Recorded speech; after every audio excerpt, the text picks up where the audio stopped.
What we got here is the Gigabyte 790FXTA-UD5, and this is the Ultra Durable 3 series motherboard. It has the 2-ounce copper in the PCB, which a lot of people say is going to help you with overclocking and making sure you got clean power going to your CPU and to your memory and all that kind of good stuff.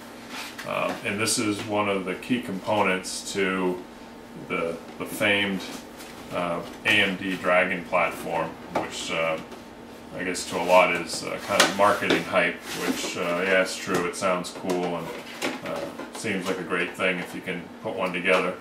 But if you follow their AMD's thinking, then it's you've got to have a 790FX chipset motherboard.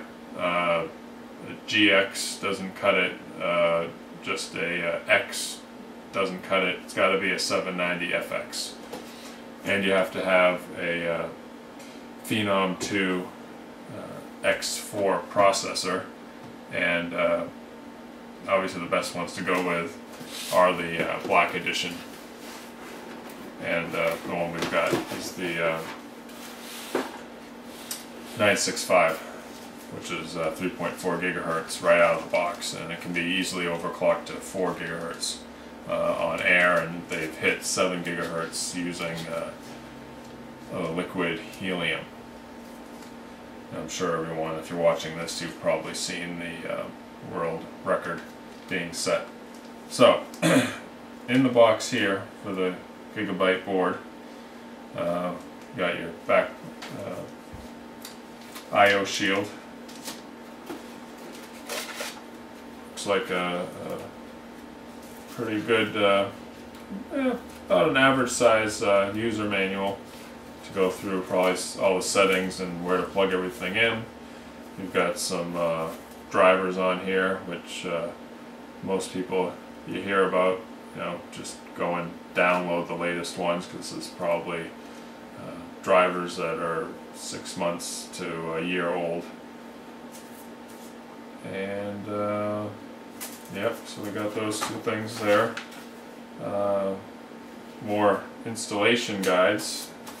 This one's probably more, this is the user's manual. This is installation guide. Tell you how to put it into the case. We've got some cables here. These I'm sure are SATA 3 spec'd, and there's some debate about what that spec exactly means to how the cables need to be made, but these should be able to handle pretty much any SATA drive out there. And also they give you an ID ribbon cable in case you need to put a legacy drive in. We've got, looks like a case badge, Gigabyte. And here is the board. Right in the box, in a nice bag.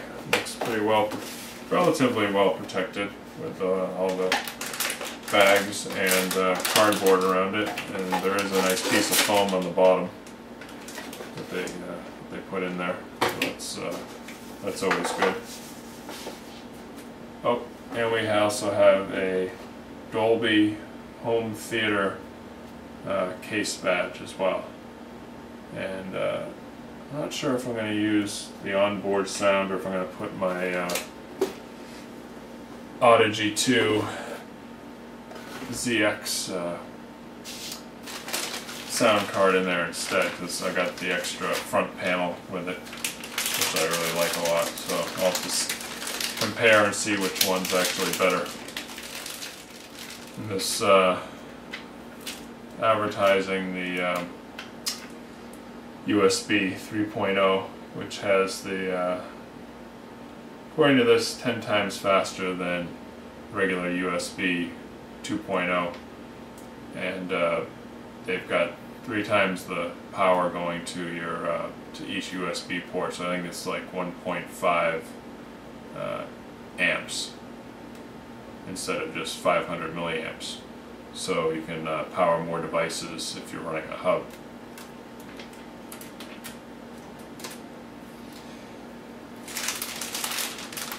Alrighty, so this is a pretty nice looking board. It's real shiny. It's got all kinds of good stuff on here.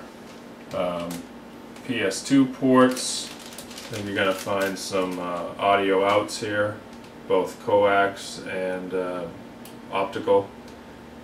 You've got FireWire, some eSATA, and USB ports. The bottom 2 here, I believe, are combo ports, either eSATA or USB. I believe that's what they're putting in there. More USB. This has dual Gigabit Ethernet ports, and then the blue USB ports, those are the USB 3.0s. And then this has got, I believe it's 8-channel audio, which basically for any setup I've ever had, I'm really only using 2 channels out, just 2 front channels and a powered subwoofer. Occasionally I'll be using microphone jack for gaming online. So that is plenty for what I'm doing. It is capable of running triple Crossfire X. It's got 3 PCI Express slots, and it'll do 16 and 16 and 8 in the last one if you go with 3. Let's see. And this will support overclocking your DDR3 memory up to 1866. It does have 4 slots. If you do the overclocking or the extreme overclocking, you've got to put the modules just in 2 of the slots. You can't fill all 4. My prime objective was to actually use all the slots, so that's why I went with 4 2 gig DIMMs. So I'll be filling up all 4 here.